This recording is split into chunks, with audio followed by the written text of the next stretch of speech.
This video on the Canadian political system is focused on federalism. If this circle here is the Canadian federal state, then federalism is how this state relates to the provincial governments, the regional governments, which it shares sovereignty with. So really, federalism then. When discussing federalism, I'm first going to just give a few general notes on what federalism means in the Canadian context, but also discuss how regions are being articulated through this federal systems. And then I'm going to end with a quick overview on federal-provincial relations in Canadian political history. So first of all, federalism has to do with the division of powers between central and regional governments, with neither government being subordinate to the other. In short, shared sovereignty. And note here that municipal governments aren't included in this. Municipal governments are below provincial governments in this hierarchy. There are two ways one can talk about federalism in general. One is symmetrical, which means that all provinces are treated equally. And one is asymmetrical, which means that provinces are not treated equally. And Canada's federalism, interestingly enough, is based on both to some extent. And some argue that it should be asymmetrical and that provinces should not be treated equally. And the example here has to do with mostly Quebec versus the rest of Canada. Quebec with its particular history and as a center of the Francophonie in Canada. And of course, we've seen this in terms of the expression of Quebec as a nation within Canada, Canada being then a multinational entity. But at the same time, so these two concepts have had to coexist in parallel with each other, and they do not always sit well together. An important part of this is, of course, how regions have been conceptualized. We can think about so many different ways of articulating regions in a political community. There is an economic perspective. We can talk about have and have not provinces, and this has relation to equalization payments and other economic development programs where the federal government, with its much greater fiscal power, has been leveraged by provinces for the purposes of province building, and also to make sure that all Canadians can enjoy similar services from similar government services. Another source here of tension that has to do with the economic perspective is that natural resources are under provincial jurisdiction, and thus that has become a source of federal and provincial conflict at times. These differences have been a source of interprovincial disputes as well. So the conflict here is not just provinces versus federal state, but also provinces versus other provinces. This economic perspective is, of course, tied to political economy, and we can think about a series of different perspectives to use to analyze this. One would be dependency theory, center versus periphery, how various policies by the federal state have been perceived as exploitative. That has to do with resource ownership, taxation, transportation, banking, a prime example being the 1980 National Energy Program. This cartoon on the Canadian milch cow, where Eastern Canada is seen as leaching out the resources of Alberta and Saskatchewan and Manitoba, predates 1980 by quite some while and even goes before oil was discovered. So this is a really long-standing framing of the relationship between prairies and Eastern Canada. And it tells you something about how this type of discussion and this type of conflict has been a part of Canada since Confederation. Government historically has favored primary industry over secondary and tertiary industry, and this type of industry has been in Eastern Canada. Think auto industry and so on and so forth. And there's also been uneven development and competing interests that impact claims making and policy. And then to add to that, there have been pressures from globalization and free trade on various industries. So, for instance, the free trade issue, if Canadians can go south of the border to buy cars, then what happens to the auto industry in Eastern Canada? These issues of free trade have implications for provincial economies in a quite significant extent.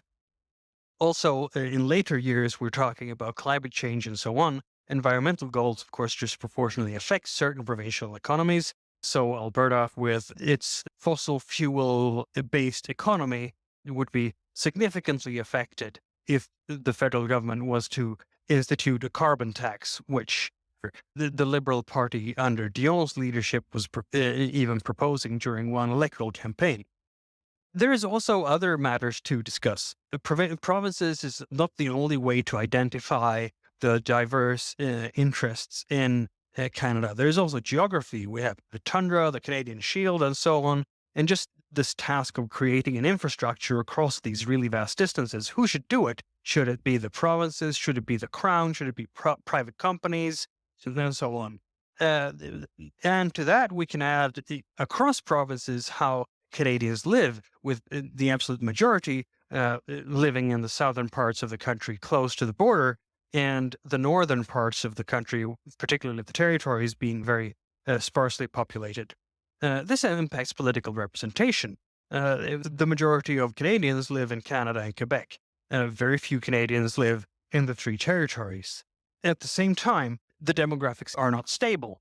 Currently, there is a shift from what has been historically important central Canada out towards the west, driven by the stronger economies and economic growth in primarily Alberta, but as well the other prairie provinces, with people moving from the Maritimes to Alberta, for instance.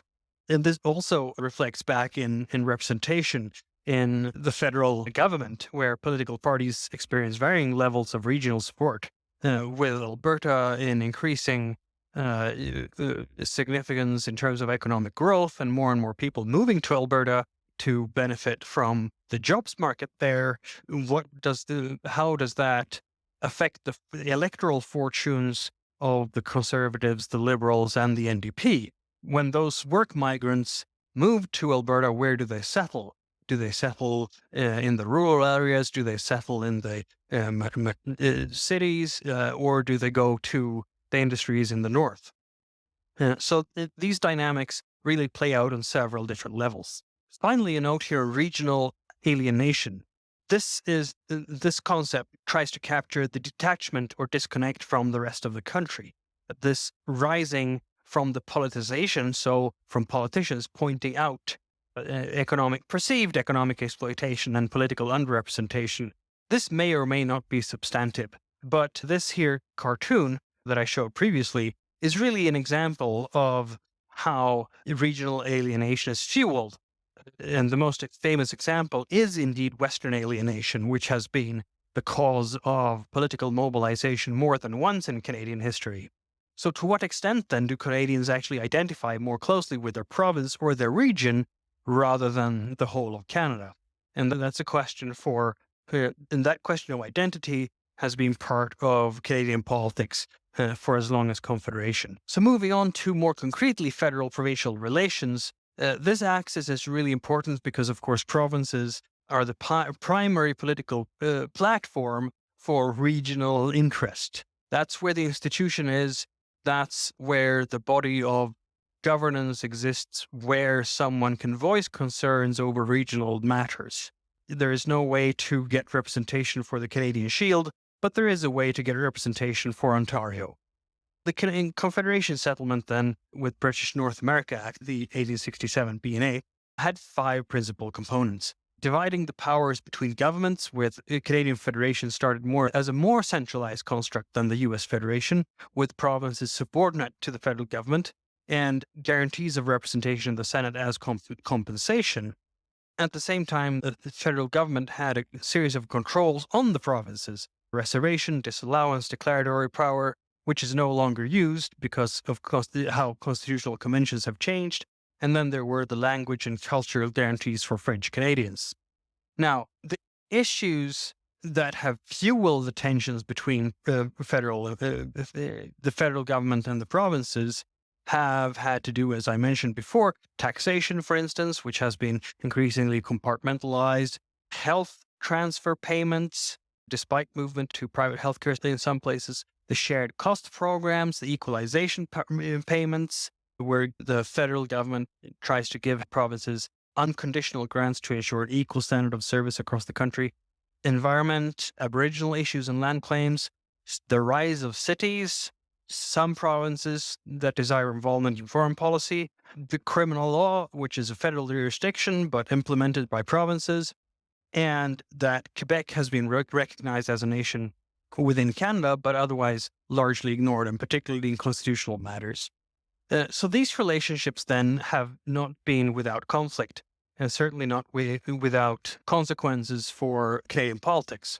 Canadian scholars tend to talk about different models of federalism: quasi-federalism to classical federalism during the early years, emergency federalism during the World Wars, cooperative federalism after the war up to 1960, which means really that the federal government cooperated a lot with the provinces. Competitive federalism in the 1960s, which was an era when the provinces started using their muscles. They were building the provinces and trying to, in some ways, check the power of the federal government. Constitutional federalism, which was this whole rounds of constitutional debates and the attempts of changing the Canadian Constitution from the Constitution Act of 1982 and so on.